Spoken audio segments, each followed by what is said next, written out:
So last episode was certainly a new fear unlocked. So to deal with this, I put some witness marks here. The same on the other side, just to give me the ability to do a visual inspection to see if the scope mount looks okay. So this is the new 10-0, and we move that up to this, and I'm currently unable to explain the sideways shift. Probably my shooting form. But such is reality. You have to deal with whatever shape you're in on the day. Okay, I'll just get the silencer and the bipod on, and we're going to do the test. And as the weather is today, we have significantly warmer weather than we have on the calibration.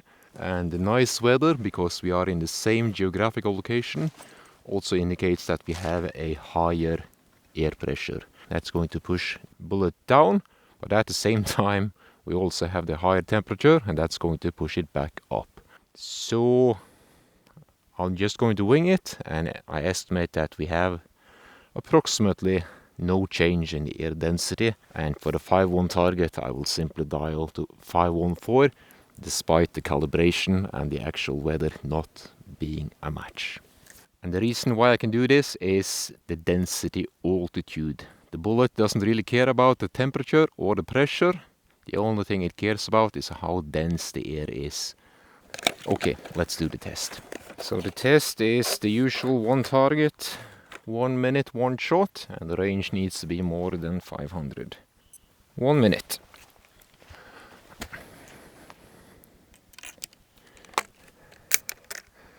So line the rifle up on the target, put yourself straight behind, and I'm looking straight on the target. Parallax is okay. And we have a light wind coming in from the right, very light. Oops, dial. 514.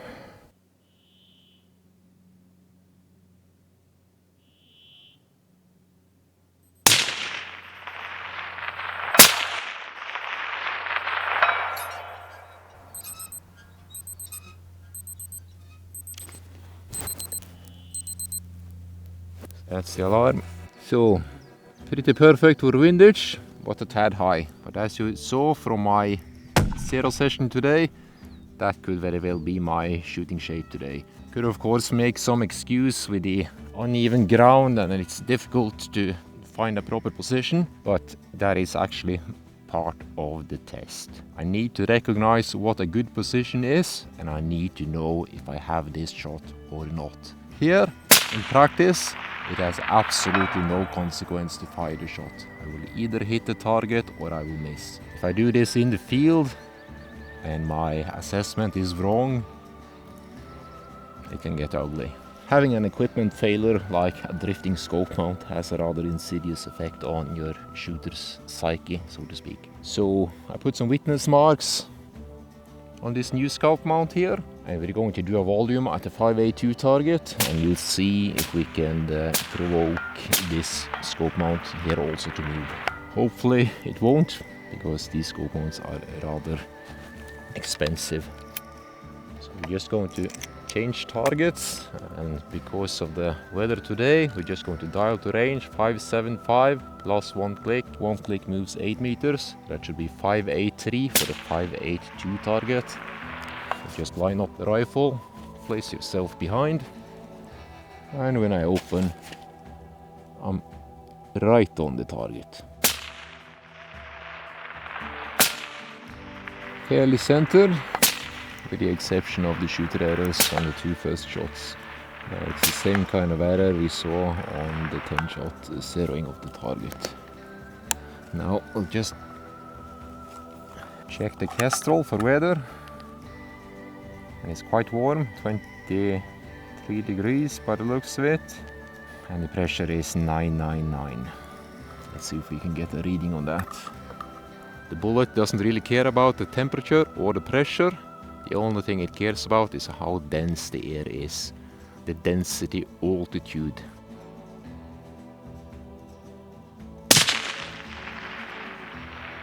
So again, hooking the hand and pulling it back into the shoulder. So when I'm pulling it back, I'm compressing everything, so I have a firm, tight contact, but it's not painful, and it's not, neither of the forces is pushing back or forward, because if I start meeting the rifle with the shoulder, or if I'm pushing too hard back, then I'm going to go down and disappear in the rear bag, and then we will have those shot up to the right, which I had when I missed. So hooking back, holding, and I'm just putting the thumb on the screw here, and I'm slowly going to increase the pressure in the hand.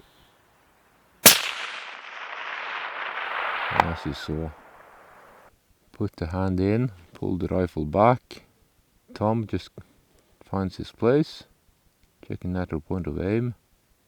That's good. Not sure where that went. It was a different sound, so it might very well be that it went into the cross.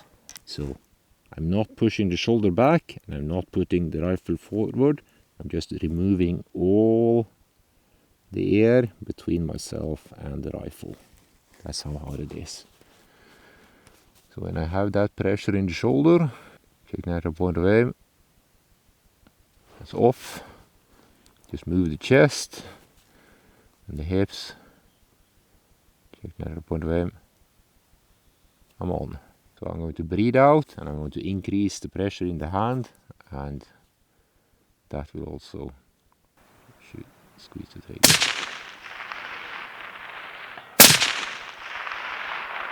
And that will have to be the last shot, because I can't really see the target anymore. Each of these lines represent 1 meter per second wind call error, and even in light winds I need the full 2 as long as I'm using the first focal plane. I'm not able to keep it down to 1 meter per second, not a chance. So if you remove the shooter errors, I'm still at 1.5 meter per second error, and that is in the light winds. I need to get going. 2 shots left. We'll do that on a 388 and 540 target. That's 388. Mirage moving towards the left, it seems. Next target, 540.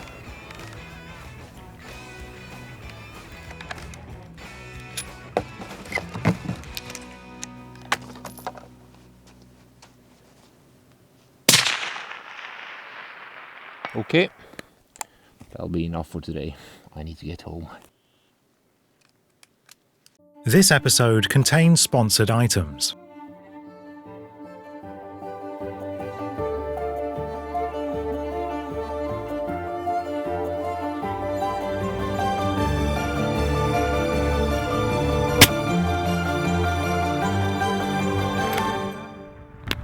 Before you go, subscribe, like, and comment.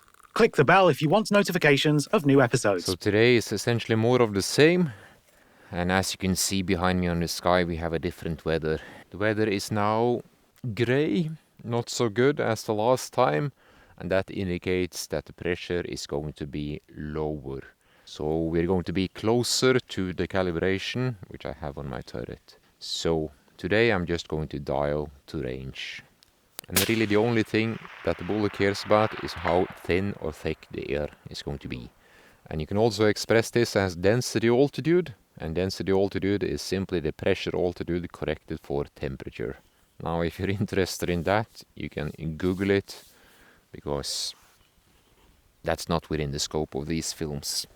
And as you probably have understood by now, the decisions regarding the trajectory is not something you need to do immediately before the shot. I only have 1 minute available for the test, and I'm not going to bring that decision into that time window. The weather changes quite slowly, so you can actually do this 1, 2, 3 days ahead of the actual shot. 1 minute, the test is going, and I'm straight on. Ah, fuck. Didn't have all my gear.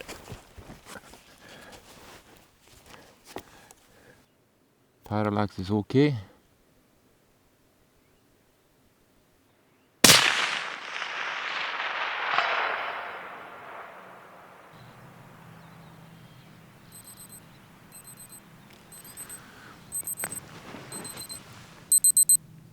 can't really say with absolute certainty where that bullet struck. It appears to be low, and we'll have to find out when we go out and inspect the target later. So the air pressure is 986, that's higher than the calibration, and that's going to push the bullet down. But not to a significant amount, because for that you need a full 40 hectopascal, and today we only have 15.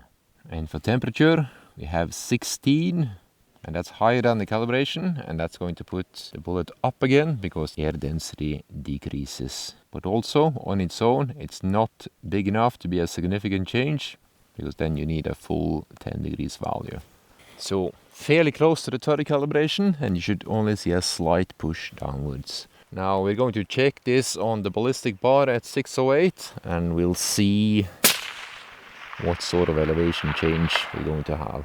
So when I dialed 600, I have 1, 2, 3, 4 clicks up to 625. That means for 25 meters, one click will move approximately 6 meters. So if you go back to 600, I can choose between 606 or 612 for the 608 target. And I'm going to go with 612 because we have a slight downward pressure. And we should be fairly close to the yellow bar. Unless the zero has changed again. I have not checked the 100 meter zeros, but I have inspected the witness marks and everything seems to be okay. So not really sure why those impacts are low. If anything, it should be right on the bar. I'll have to do some more shooting. We'll do the 388 target. So, lining up straight behind the rifle, hooking the hand, a fair bit of movement, indication that it comes in from the left because everything is pointing to the right. It's a fairly steep angle, you can see that here now. So I'm just going to hold on the side here. And the wind was a fair bit stronger than I anticipated. We'll do the 540 target as well. And if we look at the shooter's position right now, it's hardly any wind. And if we look out in the terrain, it's also hardly any wind. That was perfect for elevation.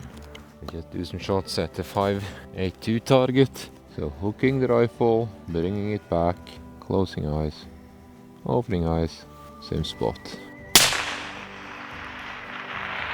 That's terrible.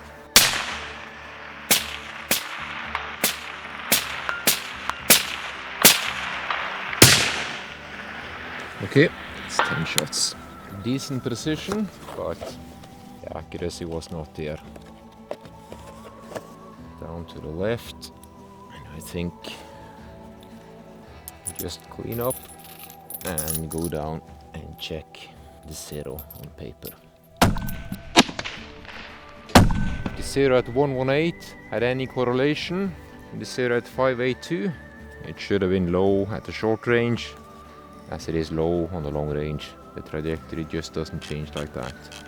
And we did click the scope all the way up, all the way down between each of these 3 shots. So I'm not sure what's going on, so we'll just leave it at that. Don't touch anything, and we'll be back to see if we can find out what's happening. Not very confidence inspiring, is it? Subscribe to the THLR channel by clicking the left logo icon, so you'll be shooting straighter than a drunk skunk before the sun shines over northern Norway.